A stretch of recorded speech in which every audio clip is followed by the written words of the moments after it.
నమస్తే అన్న. నమస్తే అన్న. ఏం పేరు మీ పేరు? రాజీవ్ అన్న. ఏ ఊరు మీది? ఏ మండలం, ఏ జిల్లా వస్తుంది? పంగిడి గ్రామ పంచాయతీ, రఘునాథపాలెం మండలం, ఖమ్మం జిల్లా అన్న. ఖమ్మం జిల్లా. ఈ సంవత్సరం పత్తి ఎన్ని ఎకరాలు సాగు చేస్తా ఉన్నారు? 10 ఎకరాలు అన్న. 10 ఎకరాలు. ఈ 10 ఎకరాల ఫీల్డ్ లో కూడా ఇప్పటివరకు ఎన్ని స్ప్రేయింగ్స్ చేశారు మీరు? ఒకటే స్ప్రే చేశానన్న. ఒకటే స్ప్రేయింగ్. ఏం చేశారు మీరు? ఇది కూడా జూపిటర్ అన్న. ఇది జూపిటర్ స్ప్రే చేశారు. ఎక్కడ తీసుకొచ్చారండి జూపిటర్ ని? ఇది భారత్ పెస్టిసైడ్స్ పిఎస్ఆర్ రోడ్ ఉంది కదా, గాంధీ చౌక్, ఖమ్మం. ఖమ్మంలో తీసుకొచ్చుకున్నారు. ఇప్పుడు ఎన్ని రోజులు ఫీల్డ్ అవుతుంది ఇది? ఇది 50 రోజుల పంట అన్న. 50 రోజుల పంట. మీరు స్ప్రే చేసి ఎన్ని రోజులు అవుతుంది జూపిటర్ కొట్టి? 15 రోజులు అవుతుంది అన్న. 15 రోజులు అవుతుంది.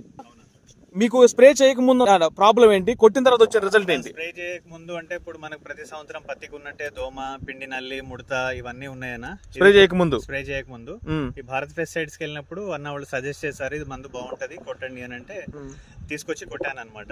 కొట్టిన తర్వాత ఆ దోమ గానీ, పిండి నల్లి గానీ, ముడత గానీ ఏం లేదు. మంచిగా ఇట్లా సైడ్ బ్రాంచెస్ వచ్చినాయి, గ్రీనిష్ ఉంది. 15 రోజులు అవుతుంది కొట్టి. 15 రోజులు అవుతుంది కానీ ఇప్పటికీ దోమ లేదు, ముడత లేదు. మనకి సైడ్ బ్రాంచెస్ బాగా వచ్చినాయి. ఏ చెట్టు చేసుకున్నా అలాగనే ఉందని. రైతులు ధైర్యంగా స్ప్రే చేయొచ్చు అంటావు? దీన్ని ధైర్యంగా చేసుకోవచ్చు అంటారు. మొత్తం ఇప్పుడు కూడా నీకు ఆకు కింద ఏమైనా కనిపిస్తుందా నీకు? నల్లి గానీ దోమ గానీ అసలు ఏం లేదు. గ్రీనిష్ ఎట్లా వచ్చిందన్న? గ్రోత్ ఎట్లా వచ్చింది? ఆకుపచ్చగా ఉందన్న. ఇప్పటికీ అలాగనే ఇస్త్రీ చేసినట్టు ఉందన్న. ఇస్త్రీ చేసినట్టుంది. రైతులే ధైర్యంగా స్ప్రే చేయొచ్చు అంటారు. స్ప్రే చేసుకోవచ్చు. Okay, thank you.